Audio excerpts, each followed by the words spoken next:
Welcome to Up to the Minute. It is Wednesday, May the 13th. I'm Todd Duplantis. Thanks for being here with us as we have your HCC news and information to get you through this Wednesday. Brittany Pacheco is joining us from her nerd room. Good morning, Brittany. Welcome back. Good morning, Todd, and good morning, everyone joining us on Facebook Live. We appreciate you being here today. And be sure to like our Facebook, Twitter, and Instagram pages, as well as head over to our YouTube channel to subscribe and to hit the notification bell so you can be the first to find out the latest from HCC. That's right, Brittany, because we've got a lot of things going on today during the show for the next half hour or so. We're going to be speaking with, on his Wednesday visit, HCC Police Chief Greg Cunningham. Chief, welcome back for Wednesday. Hey guys, how you doing? We're doing great, and it's good to have you here with us on another Wednesday. We got a few things we're going to talk to you about in a few moments, but we're very excited about our next guest because, as you may have noticed, we're in a little bit of a different life here. We're all living virtually, and I know I've complained about it before, but I had some tickets to some upcoming concerts, and guess what? They've been canceled. One was in June, one was in September, and that seems to be the trend right now. It's a very uncertain world we're living in, especially for the entertainment industry.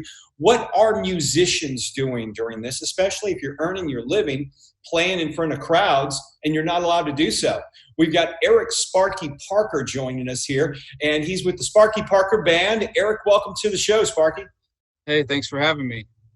Thanks for being here on the show. And by the way, I understand you're a former HCC student. We always love to hear that. So good, welcome aboard with that. Now, I want to ask you, first off, you have your own band. You're a blues rock guitarist, and you've released a couple of albums. You started in high school playing, but you've toured extensively, and you play locally as well.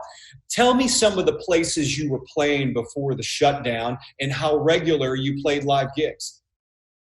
So typically we play an average of maybe about 6 or 8 times a month, both locally and kind of regionally in Texas.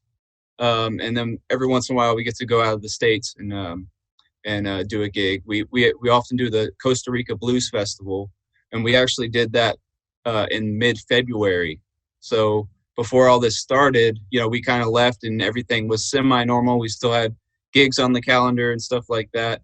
When we came back, it was kind of like, looks a little different, So you were actually on tour, it sounds like, when all this started happening. You arrived back in the States and then realized, when did you realize, what, this is getting real for us, and our touring schedule is in jeopardy? About the beginning of March, I would say. So really a couple of weeks before everything shut down. The rodeo didn't get shut down until the middle of March, but you guys had an eye out before as to what was going on. Yeah, definitely. There was kind of questions on, is this gig going to actually happen? Should we look at rescheduling now? And I mean, as everything unfolded, we realized that maybe we should have canceled some of those gigs that we did in mid-March. We should have canceled them earlier just so we weren't kind of out there, getting exposed and stuff like that. Now, they do say this shutdown for many of us has sparked creativity. Have you found that for yourself? Have you been able to do more writing? What exactly have you been able to do during this to keep your chops up with the guitar? The thing that has kept my chops up the most is teaching private lessons through Skype. So I've been teaching guitar for a while, and typically you're face to face. You're sitting about 4 feet away from a person, teaching them face to face. But I've kind of had to go on the workaround from that and go through Skype or FaceTime or whatever. But that's kind of helped.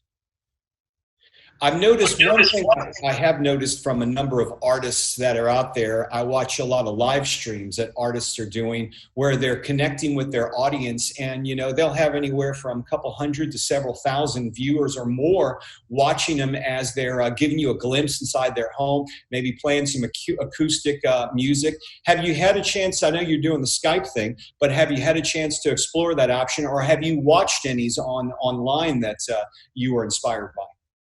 Yeah, the one that I saw that was really cool was the Rolling Stones did a live broadcast, and they were actually playing together in different places. And I'm not sure how that works because obviously there's usually a delay. Maybe it's a 1 second delay. So even when I'm teaching via Skype, I can't actually jam with the person and play along because we're out of sync.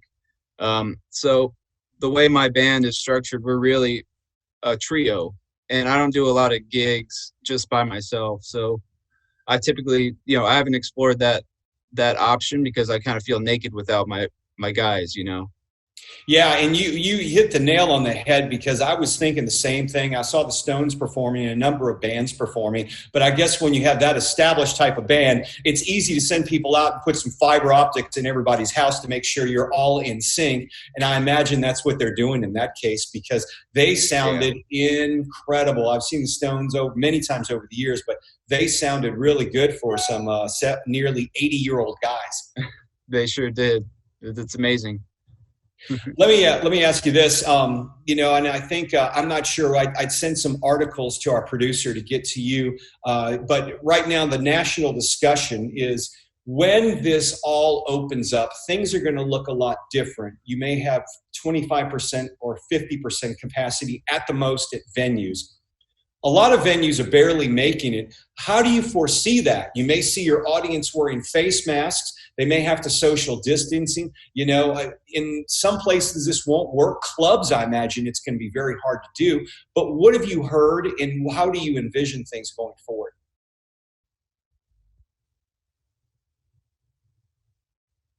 Yeah, so I've heard talk of touring won't actually, like on a large scale, won't actually be back to normal until 2022, which is a pretty scary, date to think of. I'm hoping that just the typical gigs that we play at, we play at blues clubs and people go there to dance and have a good time and stuff like that. I hope we can get that running by the fall, fingers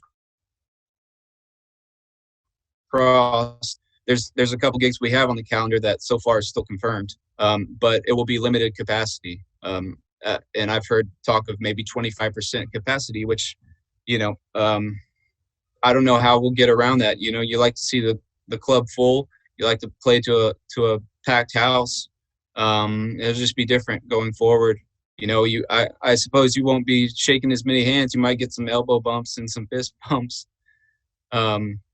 But yeah, I think people are still going to be a little bit scared to go out and socialize. And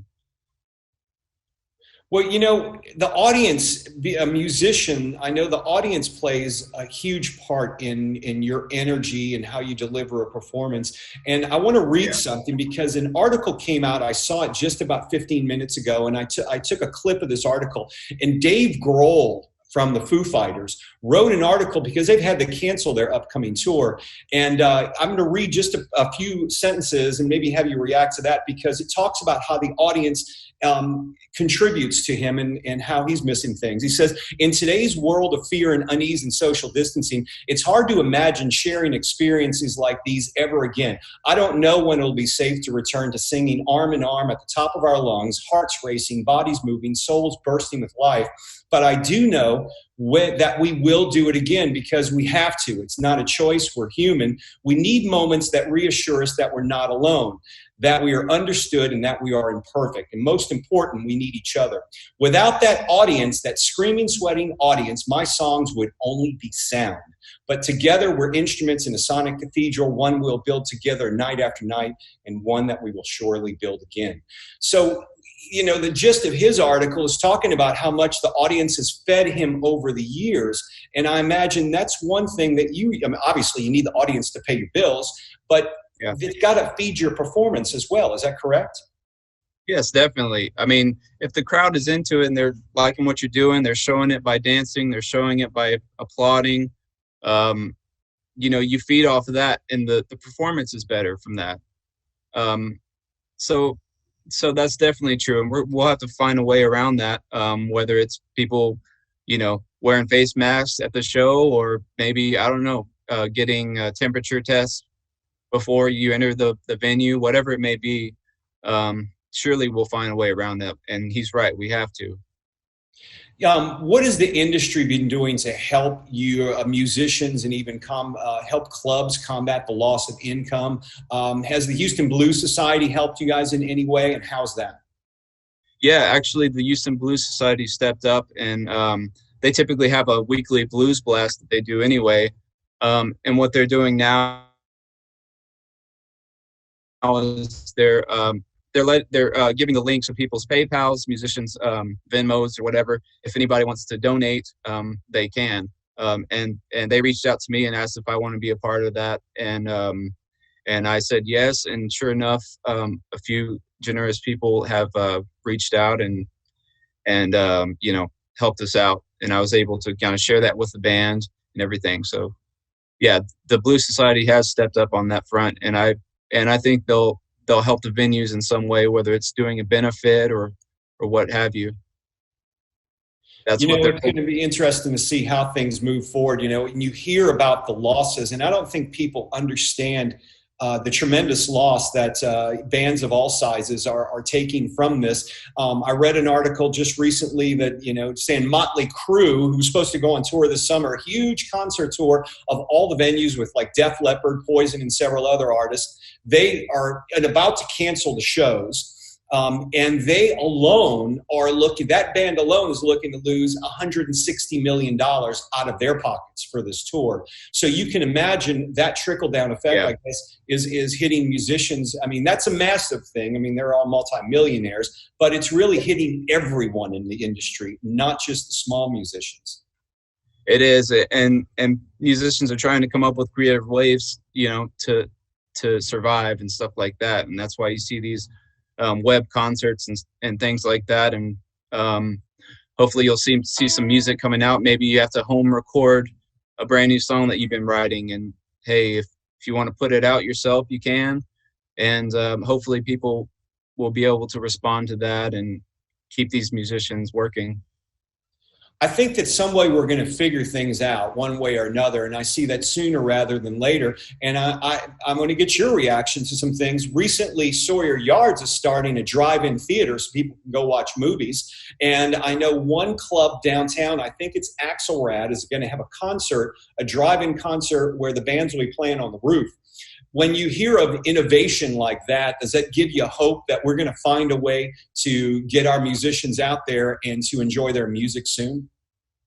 Yeah, definitely. I love the idea of a drive-in concert. I think that's really cool and creative. And hopefully we can get some blues bands doing that as well. But yeah, there's going to be ways around this. And, it's temporary. We're going to get back to it eventually. We're going to be able to go to the club, and we're going to be able to dance, and we're going to be able to sing along. But yeah, again, it's temporary. So we'll find a way through it for now. Sparky, if folks want to find information on your band, do you have a Facebook page and a website they can visit where they can listen and order your music? Yeah, my website is www.sparkyparker.com. And we have a Facebook and Instagram. You can find those links from my website. I know we were trying to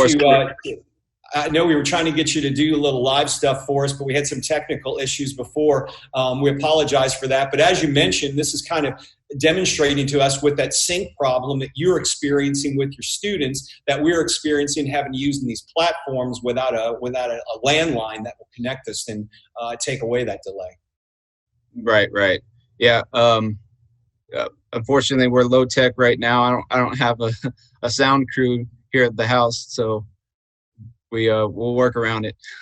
Well, I appreciate you being here, Sparky. I wish you the best of luck as things. Once again, when's hopefully your next gig? Because I know you got something on the calendar. If things work out, when's the next gig? The next one would be June 5th in Baycliff at Katie's Bar. That's one of our regular favorite spots. We'll be there, and then in July we're going to be in Brenham, Texas, July 11th. Well, I hope those dates, at least one way or another, you guys get yourselves on that stage, and you'll get a chance to see some fans, whether they're having to practice social distancing, wear masks, whatever. I hope you get out a chance to play live again soon for you. Well, thank you so much, and thanks for having me today. Yeah, it's always great to see one of our former students doing well. Sparky Parker of the Sparky Parker Band. Thanks for being here on Up to the Minute. We'll see you again next time. Okay, thank you. Thank you. And Brittany, we've got Chief Greg Cunningham joining us here. Good morning, Chief. How you guys doing this morning? We are good. Things are going well. And Chief, I don't know about you, but I sure do miss seeing some live music. And I mentioned it before, and I'll mention it again. I had tickets to go see all these bands this year, and now tour's been canceled. No Doobie Brothers, no Steely Dan, not happening at least for the next year or so. Well, I think Sparky dropped off, and I'm sad about that because I was about to offer him an old gray-haired drummer that made his way through college playing drums in a band. Oh, there you go. I'm so jealous. This young man is amazing. He's able to make a living out of doing what he loves, and I hope the creativity starts to open up venues for him again. It's a real heartbreak to see him suffer like this. It sure is, and he's just really one person out of the thousands around the Houston area that are suffering. Musicians who their gigs have disappeared, but they're trying to do things in a new way, whether performing online or, in his case, doing guitar lessons to try to make ends meet. Yeah, I love the idea of Axelrod's doing something on the roof. Yes. Or put these guys on a flatbed trailer and do drive-in concerts. I think there's a lot of merit in it. Unfortunately, the density won't be there, right? So it's not going to generate the revenue that a normal concert would. But man, we got to do something to get these kids working again because I tell you what, I'm just so jealous of this poor guy. I would love to be doing what he's doing for a living. Boy, you and me both, I'll tell you that. Let's get on to a couple of things we wanted to talk to you about. One thing we've been seeing in the news, it seems like there's been some increase in accidental shootings going on, not just locally, but really on a national discussion. Is this because we're all locked down and maybe people are letting their guard down and not practicing proper gun safety? What's going on here?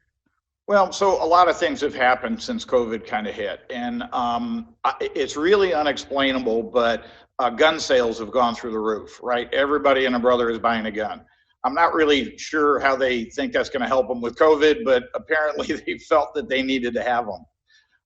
So I think what you're looking at here is several different phases, right? Number one is you have a ton of new gun owners that really haven't been properly trained, don't understand gun safety and gun security, which is really the big piece, right? And then add to that, you've got kids at home that normally don't spend this much time sitting around the house, right? I don't know how you were raised, Todd, but I was one of my parents said, this room belongs to us. And boy, I'll tell you what, for my entire life, I didn't walk in it. But that's not the way we live today. No, I was raised the same way. You'd walk to the doorway, and even if the door was open, I'd stop and ask if I could go in their room because I'd get hollered at otherwise. But that's a whole nother discussion. But things are different nowadays, and kids have free reign of the house. And a lot of people, I guess, aren't really taking the proper precautions because there are some, from what I understand, some very simple precautions you can take to ensure that this is not going to happen. Yeah, absolutely. So, even if you're a seasoned gun owner, somebody like me that has to carry one every day, gun safety is what this thing is about. So if you're one of those thousands and thousands of people that bought a gun, bear in mind, you only got half the job done. You need to buy a safe, a lockbox. You need to buy something to store that weapon in. And there's really, really neat stuff on the market. A lot of folks like it in their bed stand in case somebody comes in their house in the middle of the night. Well, they've got safes now that'll fit in a drawer, but you can fingerprints and it'll open up that box for you. The big deal here is it's keeping them away from these young kids because they get bored around the house now. They do, and they're finding these things and they're hurting one another with them, and it's really a shame. It certainly is, but I think I have a theory behind the gun sales. Zombie apocalypse. People are really worried about that. I know Brittany can testify to that, right, Brittany? Oh, I'm not so much worried about a zombie apocalypse, but I know you were, Todd, so hopefully. I'm not gonna lie. Yeah, it's you think it. That's. But I really do feel like all these shows and we've been talking about zombie apocalypse for the last 40 years with all the movies and TV shows, and people get a little stir crazy. Maybe that's driving it. Chief, another thing we want to talk to you about is an incident that went on in Horizon City, Texas. Maybe you can tell us about this because Horizon City is near, I think, El Paso. Yeah, it's very near El Paso. And, so I have to tell you my personal story. I won't name the place, but, since COVID, we're doing a lot of online buying and stuff is showing up or it's not showing up. It's showing up late. It's showing up broken. Like I say, I have my own store that I'm angry at right now. And apparently that's what happened with this guy is he was doing business with his store, and either he wasn't getting what he wanted or it was showing up in bad shape, and he started to get angry. And that started a whole tirade on social media where he was attacking the store and the store was defending itself, and it just started to escalate. And unfortunately, this guy made some threats. Now, in the El Paso area, you guys all know that Walmart had a horrible situation, I guess it was last fall. So when they started seeing the threats on social media, of course, all of a sudden the police get involved, and this guy ends up being arrested for terroristic threats all over a bad internet order. And granted, they're doing the right thing because they should take it seriously after what that town went through a little over a year ago, as you mentioned. And I know it's frustrating. You order something, but you don't want to start a banter back and forth in social media. Seems to me like social media these days, way people are going off on each other, is like the new form of road rage. You were seeing it happen on the roads. Now, over the last 2 months, not that many more people on the roads, but we've got them at their computers, and they're just going after each other online. Yeah, they really are. And the reality is most of these online organizations are awesome about returns. I bought some stuff from Walmart. It showed up broken. I carried it a block and a half to my local Walmart, and they took it immediately from me and helped me get it managed. I get the frustration, but again, it's about throttle yourself. We talked about patience a lot in this show as this thing started up, and waiting online and that kind of thing. Telephone queues are insane. I was trying to get something done the other day, and I spent probably an hour and a half on hold. So we're of this thing now, right? Where the cycles are repeating, and I just encourage everybody keep your sense of humor, and pack your patience, because boy, every place you go, you're getting a lot. That's exactly right, Chief. I want to ask you one final question. I know plans in the background are being made and reviewed for when we do return to the buildings. Any update from your end? I know your guys are still out there. Your guys and gals are still out there working hard and doing your jobs. But any word on where we are with that, with the plans being made? Got it. So I don't want to get in front of any official announcements, but the reality here is, for those of you, actually the city is running that. So we've got folks lined up to get COVID testing, and that's going on. And this week we really started allowing faculty and staff, based on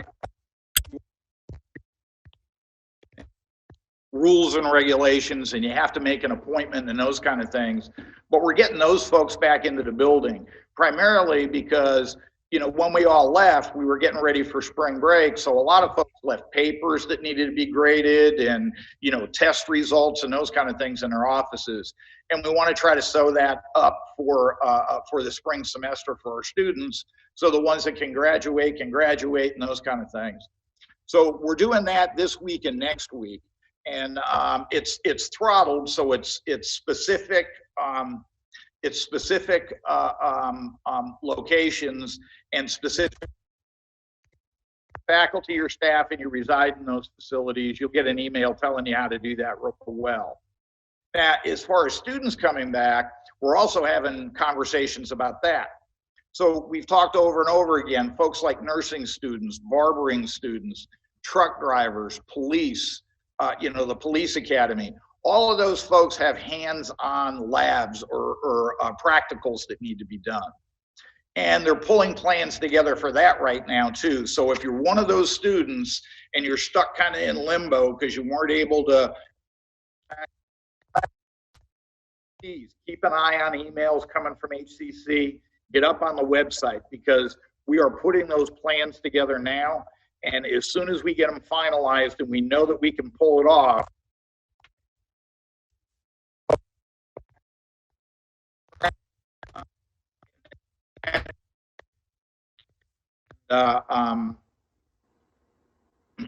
sorry. I think we're losing your contact, Chief. We're going to have to let you go right now. We're losing your connection, but we do appreciate you being here, and we look forward to seeing you again next Wednesday. And always good to visit with you, Chief. Thank you. You have a great day. We'll talk to you all later. Thanks, Chief. Bye-bye. Bye-bye. So, Brittany, as the Chief was mentioning, there are plans being made. No official announcement has been made about any reopening. That would come from the Chancellor, and all our students, faculty, and staff will get an email and an official announcement when that decision is being made. I think the main takeaway is to realize that we are in a different type of phase, and plans are being made in the background, and you will hear about that through this show and also through your email and our social media once we do make an announcement. It's true. And I think a lot of people, students, faculty, and staff alike, are just very eager to get back to some kind of normalcy. But the fact that we have so many campuses throughout the city, we have so many students and faculty and staff who are in attendance daily on our campuses, we do need to take all the precautions we can. And I know through social media DMs that a lot of people are very eager to hear about their situation, about getting in touch with their advisor and things like that. And the fact of the matter is, Todd, it goes without saying, we're all working from home. We're all experiencing a high volume of phone calls, emails, and other things that people are needing at this time. So students, please continue to pack your patience and just be courteous with everyone, because we do hear you and we are going to get to you and your needs as soon as humanly possible. Every case is different.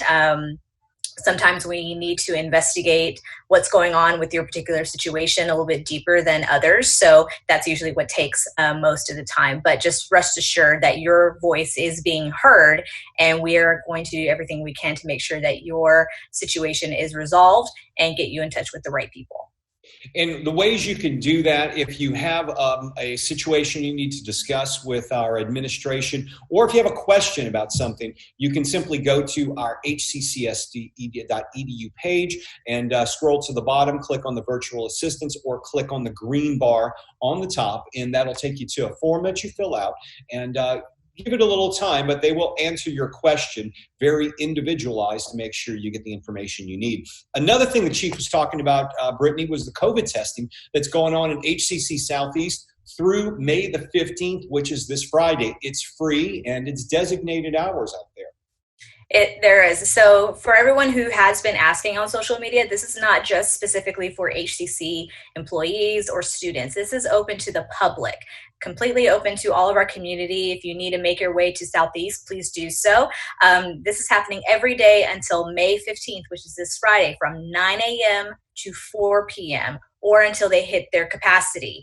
So be sure to get there early if you do want to be tested. No appointment is needed. You also do not need to show any symptoms. However, if you do feel that you or your family need to be tested, this is a great opportunity to go to visit our HCC Southeast campus, and check out their parking, and go to their parking garage rather, where they're going to be handling all this COVID-19 testing. 9 a.m. to 4 p.m., no cost. Make sure you do show up for that. Also today, Brittany, something that's happening, IT is having a webinar, which is interesting if you're working from home like all of us are now. But Kyle Cooper, the Executive Director of Cybersecurity and Networks, is having a webinar covering HCC's IT essential tools. That includes everything from Office 365 through WebEx, Jabber, all that stuff. And how you can get support on those. You have a question question? Well, this webinar is there to answer those, and also to let everyone know that cybersecurity attacks are on the rise, and he'll be discussing that as well. If you're looking to register for this event, you'll need to check your HCC emails and register. It starts at 11:30, Brittany, so about an hour from now, they'll be doing that webinar. Yeah, and also happening today, Todd, this is a little off script, but it is on our social media pages. We're hosting a virtual information session. So students, if you have questions about registration, you need one-on-one help to just for personalized help, today is the day, one of our days to take part in our virtual information session. So that's happening today from 2 to 3 p.m. You can go to hccs.edu/information sessions for more information. And summer and fall registration is underway, Brittany. You can go to hccs.edu/now for all of your registration needs. Summer registration, summer classes are going to be online. Fall classes, hopefully in person, but that is being worked out at this time. One way or another, though, you can still register, and we do encourage you registering to make sure you get the classes that you need. Absolutely, Todd. I actually had a student who asked recently through social media about the mini-mester for summer, and that's actually happening on May 18th. So students, if you're interested in that mini-mester, you need to go and register now because those classes could close up really quickly. There is no scheduled time to my knowledge because of the fact that this is happening 100% online, but don't take my word for it. Investigate it, ask questions, reach out to the instructor and find out if there is a designated time for not just your mini-mesters, but for all of your summer classes. But yes, go to hccs.edu/now to register for your summer and fall classes. We're about to wrap things up for today's show, Brittany, but tomorrow we want to let everybody know that Dr. Monique Umphrey, the president of HCC Northeast, will be here. She was recently selected for a great honor. We'll talk about that. She's going to be telling us how things have been going for the Northeast College since we've all been going remote, working remote. And we're going to have the creator of Shark Tank HCCS edition, Dr. Angela Anderson and Ruth Salisbury, a speech instructor, will be here to talk about their program and how that all ties in. All that's tomorrow on Up to the Minute. It's going to be a great show. Everyone, thank you for joining us, and be sure to tune in for tomorrow's show at 10 a.m. We'll see you then.